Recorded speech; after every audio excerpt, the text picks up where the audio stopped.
Hello again. 50 or 60 years ago, any mention of lynching in the United States would, for the average person, conjure up images of the Wild West, with the victim perhaps a white rustler or cattle thief. Lynchings of this kind were a popular motif in Western films such as Hang 'em High, starring Clint Eastwood. Since that time, though, the idea of lynching has been commandeered by anti-racist activists. And these days it is the lynching of black people by white mobs which probably springs to the minds of most people when the subject of lynching comes up. If a lynching features in a film these days, it's more likely to be a racist murder rather than a rustler in the Old West.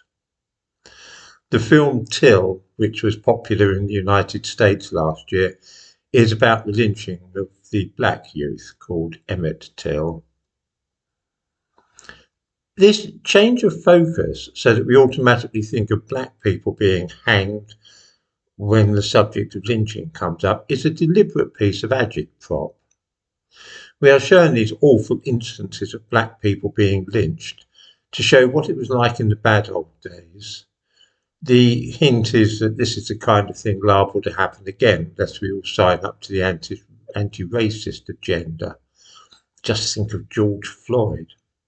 It's also part of a wider ploy to gain reparations from the American government.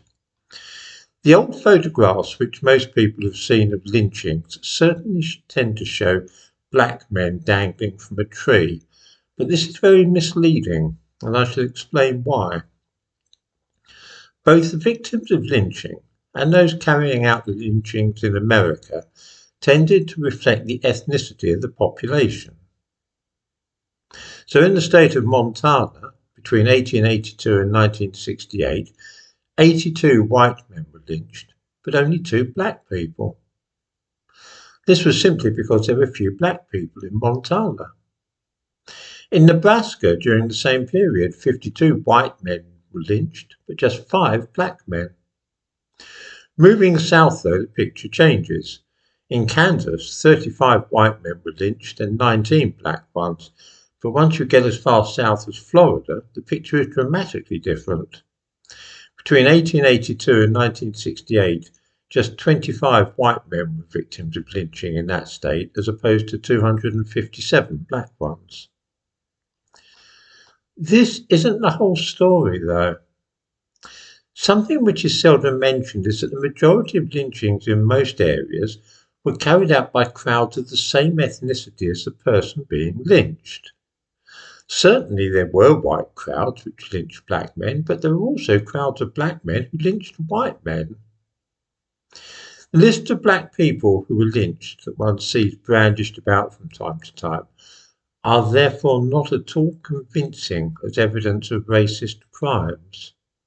I've seen one such list of supposed African American martyrs who were lynched, which includes the name of a black man called Joseph Craddock, who was lynched in Louisiana in 1903. A black man lynched in Louisiana. No prizes for guessing who lynched him. It was obviously vicious white racists. In the description to this video, I give 2 links. One is to a complete list of the numbers of lynchings and ethnicities of the victims in the United States. The second is a page of a newspaper published in 1903.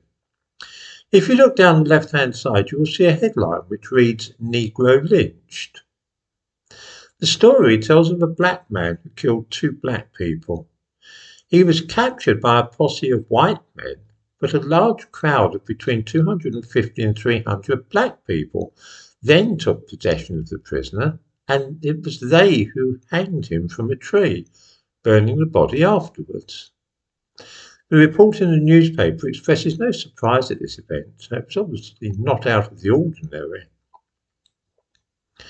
Lynching in America, like slavery, is one of those things which has been weaponized and is used politically to gain advantages for black people.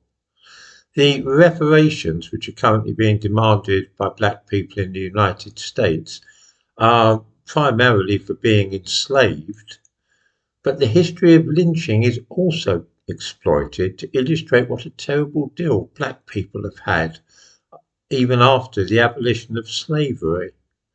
The film Till was part of this quite cunning piece of propaganda.